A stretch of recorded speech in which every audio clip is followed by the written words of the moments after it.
schedule kasi namin, hindi namin hawak kung anong oras kami matatapos, kung anong oras kami matutulog. Siguro isa sa masasabi ko na benepisyo na itong barley na ito ay nakakatulong siya sa akin sa sleeping ko.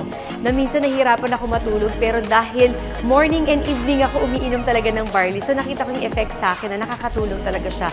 At ini-encourage ko din yung mga anak ko na uminom. At unti-unti, nagugustuhan naman nila. Hindi lang sa bata, sa matanda, all ages talaga, para malaman nila kung ano yung magiging benepisyo para sa kanila. Kasi sobrang dami talaga.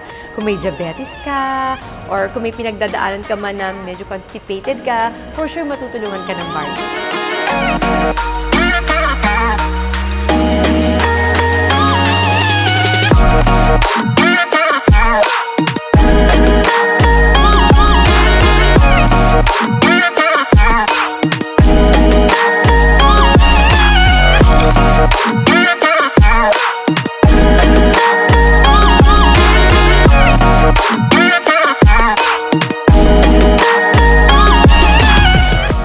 Barley na gusto ko, yung purong-puro at walang kahit anong kahalo.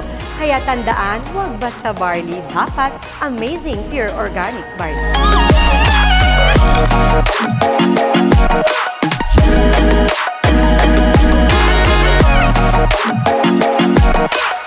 I'm Marian Rivera and I am Worldwide.